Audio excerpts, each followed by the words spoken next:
Love lives here. Today, we are doing something different. You get to ask me questions. I know. So you get to ask me questions. What's the burning question that you've had around our faith, our philosophy, the science of mind, new thought, around practices or principles or practical applications even. So this is directed by you. So the more questions you have, the more you learn. The less questions you have, the sooner I get lunch. So,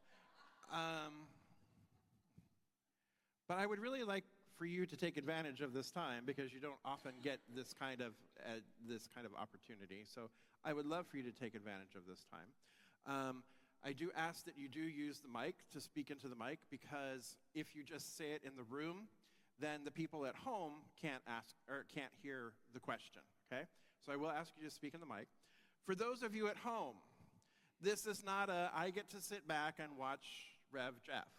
You also get to participate. So what I want you at home to do is I want you to ask your questions in the comment section. If you are on Facebook, then do that in the comments. If you are on YouTube, you can also do that in the comments. So we want engagement from home too. And don't worry, everybody, we still have tables where you can talk to each other, okay? So just to ease everyone's mind. Got it? All right. So the mic is open. Who would like it? All right, Vicki, we'll start with you. And then I'll let you pass it to the next person when it comes time. Let me get back into camera. First, spiritual practices, like in the morning, do you go through your own, click, it's time to start my day? Yes. So the very first spiritual practice I have is coffee. I'm just saying, I can't even talk to God unless I have my coffee. Okay? So that's the first spiritual practice. Second spiritual practice is letting Dora out, the greyhound. Because if I don't do that, then I have very human activities that I have to clean up after a canine having her activities. So those are the first two things. Then I sit in meditation. I sit in meditation for a good 10, 15 minutes, and then I journal afterward. Because what I've been finding is, and the journal practice that I'm using currently is called Homework for Life. And what that is it is a review of the day before. You could do this at night if you wanted to review your day during the day, but I can make sure that I do it in the morning. So it is a reviewing the day before, and it's what story stood out the day before. Not necessarily what did I do. It's not necessarily an accounting of that, but what story stood out? Is there something that was there? Did I have a conversation with somebody? Did somebody say something? Did I read something? Is there something that I want to remember? And it doesn't have to be something big. It could be just like a conversation with my niece. It's like, oh yeah, we had this conversation, so let me make note of that. And then it saves that snippet of that story because we communicate in stories. That's how we communicate. And that's how we best learn, and that's how we best absorb information is through story. So the way I do that so that I then have fodder for you guys is that I'm doing that practice daily too. So it serves me, and then it also serves in my role as minister here because it gives me more access to stories that are regular, that are normal, that are relatable, because otherwise it's like, all right, so what am I going to tell you today? Oh, okay.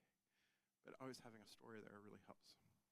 So those are the practices, the primary practices in the morning, and then I start my day. I pray later on in the day, especially like lunchtime, before bed, that type of thing. But And then anytime requests come in, so requests come in. Yeah, thank you. All right, oh, Cindy has one, if you want to pass it over to Cindy there. Cindy. Well, I think most of us try to live our lives gently and carefully and with an open heart. Mm-hmm. What I want to know is, what do you suggest to, I also want to be aware of what's going on in the world. Yes. And sometimes the balance between knowing what's going on in the world and still keeping an open heart is difficult. I don't want to be ignorant of what's happening in the world, Mm-hmm. but I also don't want to sabotage what I'm trying to do in a gentle, loving way. You know what I mean? I do. So let me just phrase this again, and let's see if I've got what you're really, that you're wanting to stay informed, but with the news being the way the news is and what's going on in the news, then that can sometimes throw us off center, or it's harder to stay centered and grounded in spiritual principle, right? And that, yeah, so I get that. One, I watch where I am getting my news. So it is, I have several different sources that I trust. I love Heather Cox. She writes longer essays, and she's very well researched, so I really enjoy reading her. I also do read Robert Reich, Robert Reich, yeah. And so I usually read him as well. He is liberal, but he also used to serve in the executive administrations during the Democratic years, so under Democratic presidents. So I do listen to things that he has to say. And then I go for headlines and more neutral things. I also look at other countries' news. I look at the BBC, I look at Canada, I look at Mexico, so that I'm getting a broader perspective and more of a global perspective, especially since I'm also working with Latin America. So I'm paying attention to what's happening in Argentina and Venezuela and Colombia and Peru, in that kind of realm too. So I'm watching what I'm consuming, and I'm also limiting how much I consume. So I'm not like doom scrolling Facebook or doom scrolling Insta or any of the others. I'm paying attention to how much and what and how long. So that if there is an issue that I am more deeply interested in, then I will dive deeper into that particular issue that day. But otherwise, I'm trying to do headline news before all the news became commentary. So I'm looking for a headline. I'm looking for subjects. I'm looking for subject matter, but so that I can stay informed without getting into the spin. Because unfortunately, in the 1980s, prior to that, right, all of our news outlets had to be fair and balanced report, like truly fair and balanced, not just a tagline for probably the least fair and balanced. But they all had to be like Cronkite level, Walter Cronkite level, right? And by law, they had to be that way. In the late 80s, the Reagan administration removed that because there was a challenge to it being free speech, and that is when it opened the doorway for all of the commentary. And so now what we have actually is a lot of commentary and very little factual the way we used to. And so it's more the onus is on us to find the facts and to look to as many as we can to kind of distill the facts for ourselves.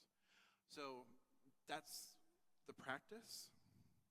And then I take it into prayer. Michael Beckwith says that the news is the prayer list, right? Your news is that when you watch the news, that's your prayer requests. And so then you take that into practice. So with the earthquakes in Venezuela, right? So we're knowing their wholeness, we're knowing their perfection, we're knowing love, we are knowing that there's divine order present there. We are knowing that all the assistance that is necessary to help find survivors as well as to recover those that are missing, because it's now over 50,000. So we go into prayer about knowing the truth for that area so that it balances. So when I get that thing, then you balance it with prayer. I love the idea of that, the headlines being your prayer list. Yeah. I think that's great. Thank you. You're welcome. Who's next? James is reaching for it. And then Marianne back there. Okay, James. Hello. Hi, good to see you. Good to see you. This is new thought. So how do you handle it when a new thought scares you or is hard for you to come into your old pattern of thinking or everything? And then how do you induce a new thought when you feel like you're stuck in a pattern and you want to get into a new thought even though you don't even know what that thought could possibly be? Okay. So how do you keep a new thought from scaring you, right? And then how do you introduce a new thought when you don't necessarily have a new thought to introduce, correct? Okay. So if a new thought scares you, yay. I'm excited about that. If a new thought scares you, the new thought that's scaring you is there to challenge, is there to offer an opportunity for growth. So what it is like, okay, so then I get to turn within and I get to go, okay, why am I resisting this new thought? What about this new thought is scaring me? Why am I putting up resistance to it? And it's an invitation to dive deeper as to what it is that's standing in the way of you accepting the new thought. Likely it's going to be an underlying belief, or it's an underlying commitment. It's likely something that's way back in history that served you for some reason, but is now no longer serving you, right? So what is the belief? What am I believing? Why am I having a hard time with this new thought? Why is this new thought scaring me? Oh, because my old operating system is still in play. And this piece of my old operating system, whatever this piece is still at work. It's still trying to protect me. It's still trying to hold on to what has been, right? So if you turn to it and say, hey, you know what, old BS, belief system? You know what, old belief? I really am grateful. I'm really thankful for what you have done for me to protect me, to keep me safe, to help me be who I am. And I'm grateful for your service. I'm going to take the wisdom from what you've shared with me, but it's now time for something new. And then you can then begin to replace that old belief with the one that you've already identified as the new belief. And so you keep working at any of the resistance that keeps coming up. The other thing that Ernest Holmes has said is, if you were truly committed to something, you'd already have it. If you were truly committed to something, you would already have it. And so what this means is there are also underlying commitments that we made to deal with the underlying beliefs that we had, so that I am committed to staying small instead of stepping out into all kept me safe. I'm committed to chaos rather than clarity. Because chaos or the drama is where I get all kinds of energy. Like I'm driving on the drama, I'm loving the drama, right? That is, you're committed because that's what you've been experiencing, so you're committed to continue experiencing that, even though in your spiritual mind treatments, even though in your meditations, you're affirming clarity, clarity, clarity. I want clarity, I want clarity, I want clarity. But there is your subconscious mind, your old operating system, that is continuing to go, but we love chaos. What is this clarity crap? No, chaos all the way, baby. Right? And so once we become committed to the clarity and not the chaos, once we become committed to the advantage rather than the payoff of the old way, we become committed to the benefit of the new way. We can give up what we thought we were getting from the old way, or we can find a new way of receiving what we thought it was giving us. Right? So that is that first part. Not knowing your new thought. Again, it's almost the same answer, in that you're understanding what you don't want. And most of us really, we can identify what we don't want. How easy for it is for you to identify what you don't want. You can say, I don't want this, I don't want that, right? But then if I ask you the question, well, what do you want? I don't know, I just don't want that, right? I used to be that way and still can be, but I just don't want that. I don't know what I want different. And so one of the ways is you can begin by making a list of all your desires. What is it that you do want? What do you wish to experience? What do you wish to see? And it can be general at first, or it can be really specific. I want a cheeseburger for lunch. Okay, whatever it is, but defining what it is, right?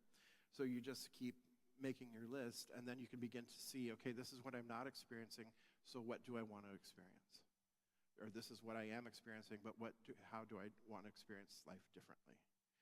And then we begin, once we've identified that, then it's easy to go, okay, so if that is what I want to open a new business in New Orleans. That is what I want. Then that is what I'm going to go for. That becomes the prize that we keep our eyes on. And then anything that is not in alignment with that vision, because that's really what it is, anything that's not in alignment with the vision, we remove. So we let go of anything that's not in alignment with the vision, and we welcome anything that is in alignment with the vision, because that's going to continue to move us forward. So sometimes the new thought isn't 100% crystal clear yet, but by going to vision, by going to meditation, and going into visioning, possibilities do arise. And then from there, you begin to work it that way. Does that answer your question, James? Okay, great, thank you. Marianne. Oh, it was Marianne, and then it's Chester. This is going to be old for a lot of you, but it isn't for me. Would you explain the science of mind symbol again? Of course. Okay. I love that, because everybody needs a refresher of the science of mind symbol, the teaching symbol. So let me see here, so I can stay in the camera and get out of the way. All right. There. Okay. So the circle itself is God as the whole. It is spirit, it is the all in all, it is the totality, it is absolutely everything there is. There is nothing outside of the circle. It is representative of the entirety, the whole. Okay? Then you see these lines going across, but it doesn't go through here, but you do see there's the top, the middle, and the bottom. Correct? You see that? Okay, so the top here represents spirit, undifferentiated spirit. And it is conscious, and it is aware, and it has volition, meaning this spirit up here gets to choose. Okay? Then this middle space here is what Ernest Holmes called soul, or we call it mind. Okay? Or we also refer to it as the law. So this middle section here is what we would then refer to as the creative medium, or the mind, that is the unconscious universal mind.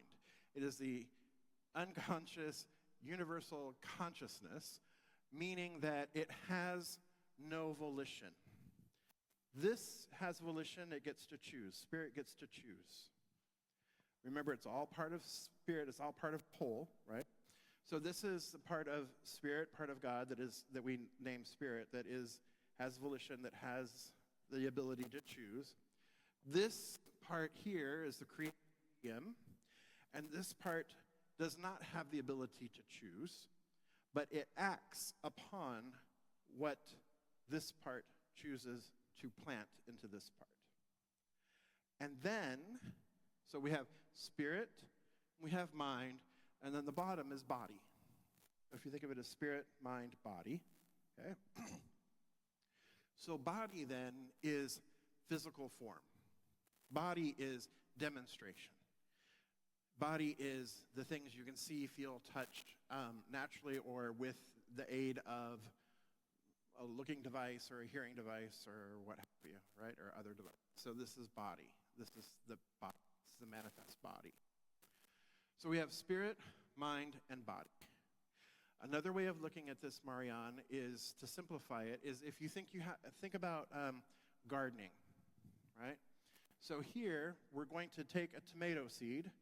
You and I have decided that we're going to grow tomatoes so that we can bring them in to share with everybody, okay? So you and I, or Spirit, has decided we're going to plant tomatoes. So here's the seed for the tomatoes. We take the seed and we plant it into the soil, creative medium. So if you were to plant a seed into the soil, what is the soil going to do to that seed? It's going to make it grow, right? But it's not going to convert it from a tomato seed to a pumpkin seed, right? It doesn't have the choice. It has to act upon the seed that we've planted into that middle. Yes? Okay? And then what happens? We water it, we fertilize it, it's in the soil, and then what do we get down here in the body? We see a tomato plant, bears fruit, and also has seed within it. So, this V here, like this, is spirit moving through mind and into form. Okay? Tomato seed into the soil becomes the tomato plant, becomes the tomato. Right?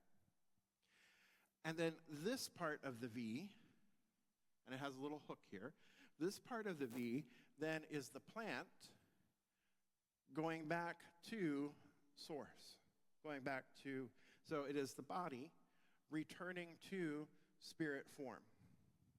So once again, if we think of the tomato, we've got the tomato that then has seeds within the tomato, right?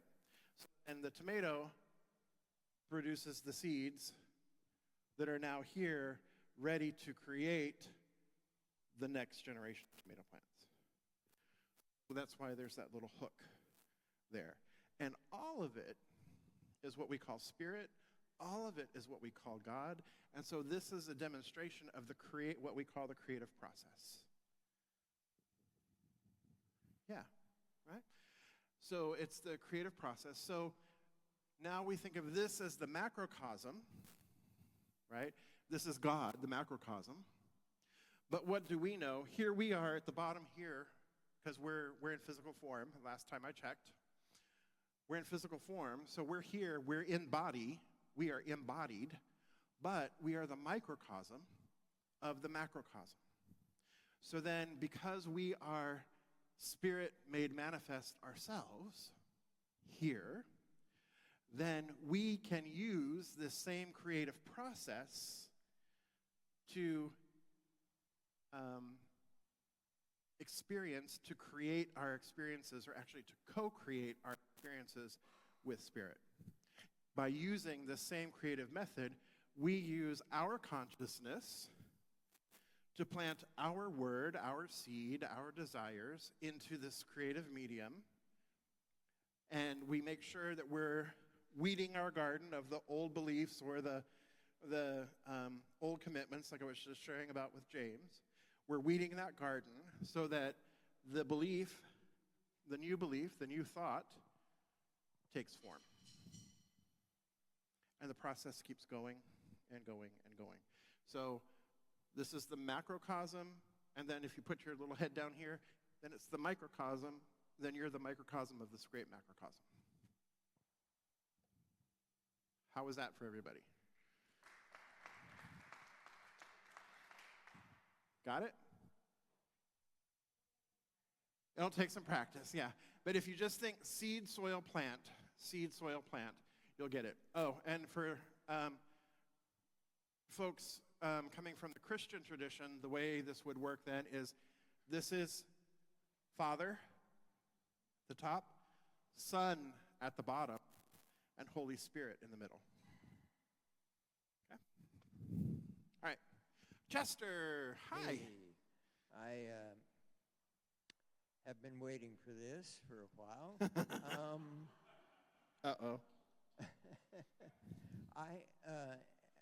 As being a microcosm of this in my brain, is one of the things that I try to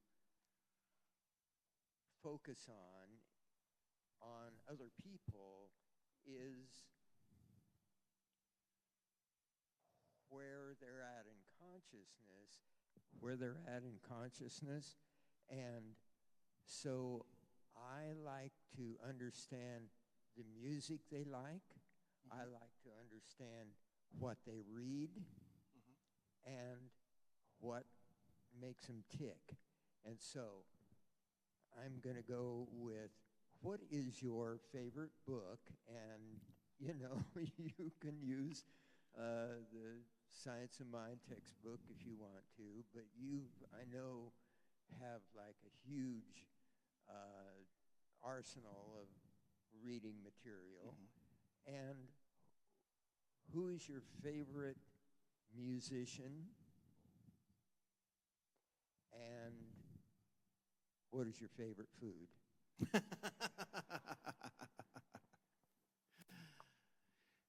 Favorite book, Practicing the Presence by Joel Goldsmith, is my favorite book, would be Practicing the Presence by Joel Goldsmith. I love me some Ernie, and I really love me some Joel Goldsmith. The reason why I say that is because Ernest in his lifetime focused mostly on the law and less on love.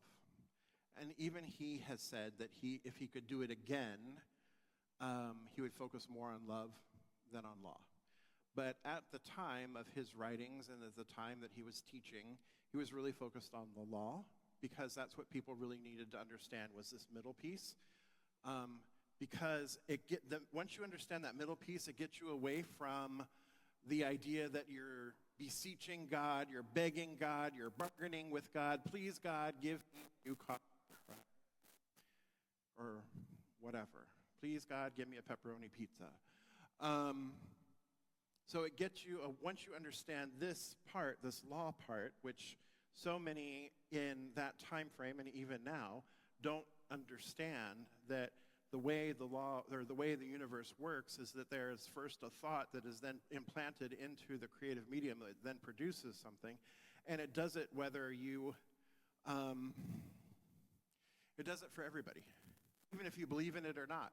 The fact that you don't believe in it proves it, that it works, right? It's that one line that I love. But at any rate, so Ernest really focused there.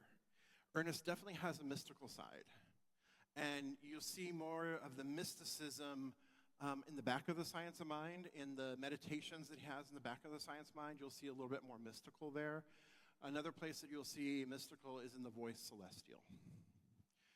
Whereas Goldsmith, who is teaching along at the same time frame, has a more mystical approach. So he is more focused on the oneness. He is more focused on trusting and knowing that spirit is all there is, that spirit already has provided, that there's in earnest with spiritual mind treatment, we state what we wish to experience, right? We say it. I wish to experience, or we affirm what we wish to experience. Goldsmith's idea is, if God knows everything, why the hell am I going to ask God for anything? God already knows what I have need of. It's God's good pleasure to give me the kingdom. Why would I need to ask? What I need to do is align my consciousness with the God consciousness, with the one consciousness. I need to actively align myself with that, and then all things are added. So, same or very similar, but and it's all new thought, but it's on a different part of the spectrum or the continuum that Goldsmith falls into that more mystical category, and so that's why I really appreciate him in that way, because the mysticism side of things really appeals to me. I still lean on my spiritual mind treatment. Don't think I don't do it, right? I still lean on the tools that we have here, but I also now embrace new thought, mysticism as well. So it kind of depends on where I'm at in my day or where I'm at in my life as to which I use. But so favorite book is Practicing the Presence, Joel Goldsmith. Musician, aside from our band, of course. Musician, I would say Eddie Watkins Jr. And the reason I say Eddie Watkins Jr. probably is because he got his start at CSL Greater Las Vegas when I was there. So he began there, and so he was our music director before he really hit it big in the New Thought world. And so I know him, and there's just a great affinity for his music because I do like the R&B. I like that he was a Motown session player, so it's kind of having that R&B sound to it. I really appreciate. The other one I really appreciate right now is Denise Rosier and Faith Rivera. Those are the other two. Favorite food today might be shrimp. Tomorrow might be pizza. So yeah, there you go. You're welcome. All right, since you asked me those questions, I think it's time for us to go to tables, because I have some questions for you to talk about tables, and talk about at your tables, and they happen to be very similar questions, Chester.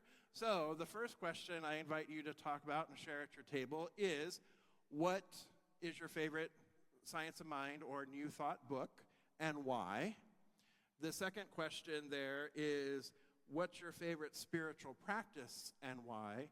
And then the final question is, what do you want to learn more about?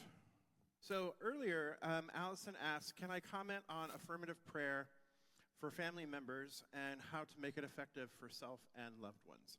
So with affirmative prayer or spiritual mind treatment for family members, anytime we're doing spiritual mind treatment, we want to have permission to do spiritual mind treatment, right? So that we are not imposing our will or our desire. Oh, I hope my husband really figures his stuff out. It's not like a spiritual mind treatment, right? That is me imposing something on Ed, whether he wants to or not. He does, but whether he wants to or not, right? However, if Ed were to come to me and ask me, would you please know for me clarity and understanding and peace, then absolutely I can pray for Ed. I can pray for Eddie, right? But if I just dude, you are chaotic right now. I am going to pray for you, right? You're taking the free will away, right? You are no longer allowing free will. You're no longer allowing him to experience whatever it is he needs to experience. Who are you to say that you know better than the person, right? So in treating for family or in treating for anybody that we do not have permission to treat for, then what I would say is that we treat knowing their highest and best. The highest and best is unfolding for him, for her, for them right now, right? So it's their highest and best. That we can treat for divine right order and divine right action, knowing that everything is occurring in divine right order and in perfect action for their highest and best, right? So that would be the way that we would do that. Sometimes it's really hard to treat for a friend or a family member because you know the situation and you might also need help in seeing the situation because you're too close to it. You're seeing condition, right? So stepping back and asking for prayer support from a practitioner or a friend. You don't have to be a licensed spiritual practitioner to do spiritual mind treatment for each other. You can do it. Pray, affirm, know for each other. You can ask each other for this support and receive it. Does that make sense? So when praying for a loved one, so if I were praying for Ed, then I would also follow that with a prayer for myself so that I can continue to see Ed and I can continue to realign myself with my highest consciousness, with my knowing, treating for myself as well. So it's a treating for the other and then also coming back to self and treating self. So that you stay grounded and centered in treating for your family members. And sometimes what you have to do is you have to do it in reverse. First, I got to treat myself. I gotta get clear and get right with myself before I can treat for my beloved. Does that make sense? And really, if you are partnered, a beautiful practice to do is to do spiritual mind treatment together and to share that together. One of you does the recognition unification. You both do realization. Then the other person does the thanksgiving and release. It's a beautiful way of doing it.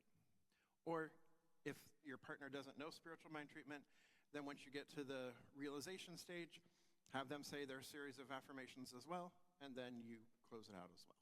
So it's a beautiful way of doing that. Okay? Good? All right. Thank you, Allison. And Allison, I will answer your other question. I'll call you and we'll talk about it because it's time for lunch almost. So, all right. So I invite our practitioners and core council members to please stand and surround the space. Oh, your homework. Your homework for this week is to get one of those books that your table mates offer or suggested. Find one and read it. And some of the titles that were suggested, guess what, folks, are over there on that table. So after service, go over there and get those books. All right. Excuse me, choky.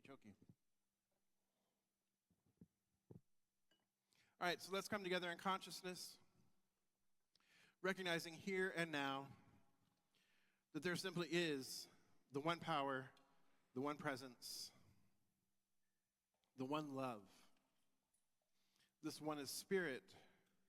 This one is mind. This one is body. This one is the all in all. As all, through all. It is the totality of being. Therefore, I know that it is love, it is peace, it is joy, it is harmony, it is abundance. It is divine order and divine action. It is unity and oneness. It is the macrocosm. And I recognize that I am a microcosm of this macrocosm. That the who of who I am is the divine made manifest.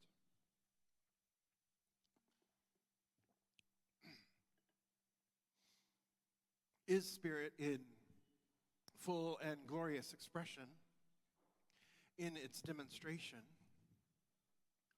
Therefore, I know that I am love, I am joy and peace, providence, abundance. All of this is right here within me right now. For I know that my mind is one with the infinite mind, the God mind.